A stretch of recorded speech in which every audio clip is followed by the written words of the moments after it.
اعوذ باللہ من الشیطان الرجیم بسم اللہ الرحمن الرحیم۔ وہ کھڑکی جو 1400 سال سے بند نہیں ہوئی۔ اگر آپ مواضع شریف پہ رسول اللہ صلی اللہ علیہ وآلہ وسلم کو سلام کرنے کے لیے کھڑے ہوں اور اپنے پیچھے نظر ڈالیں تو آپ کو ایک بڑی سی کھڑکی نظر آئے گی۔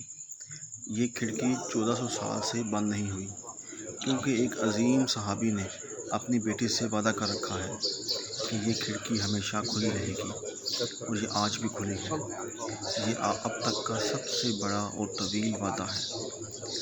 سن 17 ہجری میں اسلامی فتوحات کے نتیجے میں مسلمانوں کی کثیر تعداد کی وجہ سے خلیفہ دوم سیدنا عمر بن الخطاب رضی اللہ عنہ نے مسجد نبوی کی توسیع کا حکم دیا، لیکن حضرت فاروق اعظم رضی اللہ عنہ کو ایک بڑی مشکل پیش آئی۔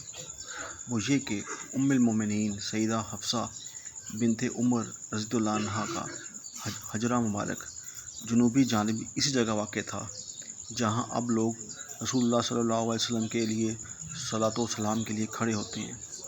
یہ وہی جگہ ہے جہاں سیدہ حفصہ رضی اللہ عنہ کا حجرہ مبارک ہے۔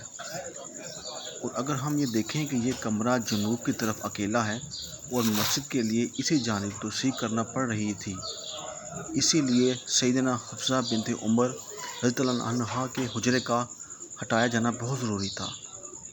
لیکن سوال یہ تھا کہ سیدہ حفصہ رضی اللہ عنہ کو اس حجرے کے خالی کرنے پر کیسے آمادہ کیا جائے جس میں ان کے شوہر صلی اللہ علیہ وآلہ وسلم سویا کرتے تھے۔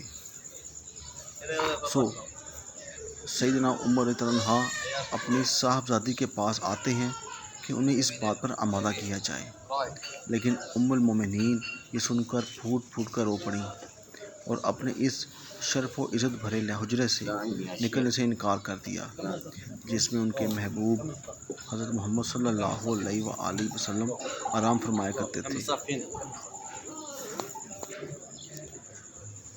چنانچہ حضرت عمر رضی اللہ عنہ نے واپس لوٹ آئے اور 2 دن بعد دوبارہ یہی کوشش کی لیکن معاملہ جوں کا توں تھا۔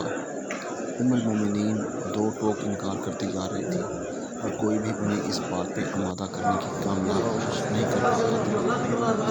اب دیگر اصحاب رسول بھی ام المومنین کو راضی کرنے کے لیے کوشاں ہوئے، لیکن ام المومنین نے اپنی طریقوں سے انکار کر دیا، کیونکہ وہ ایک شرف و عزت والے حجرے میں رہ رہی تھی جہاں فقط ایک دیوار کے بعد ان کے محبوب شوہر کی قبر موجود تھی۔ اور کیسے ممکن ہو سکتی تھی کہ انہیں ذبح کر دیا جائے۔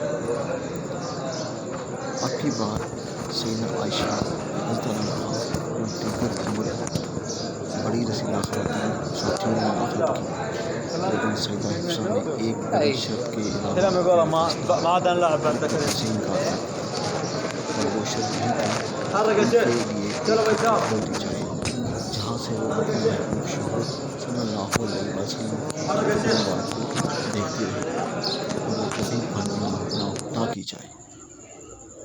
چنانچہ سیدنا عمر بن الخطاب رضی اللہ عنہ نے ان کی یہ شرط مان لی اور یہ وعدہ بھی کر لیا، اور یہ وعدہ آج تک قائم ہے۔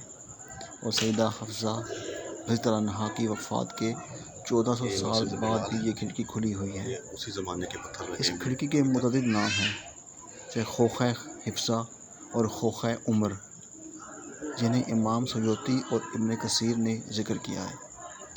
آج تک جو بھی مسجد نبوی کا متولی بنا ہے اس نے اس کھڑکی کی دیکھ بھال بھی کی ہے، اور اس وقت سے لے کے آج تک حضرت فاروق اعظم حضرت عمر رضی اللہ عنہ کا وعدہ پورا کیا ہے، یہ کبھی بند نہیں ہوا۔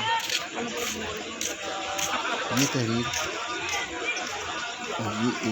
ابراہیم الجزیری صاحب کی عربی پوسٹ کا ترجمہ کیا گیا ہے۔ جزاک اللہ۔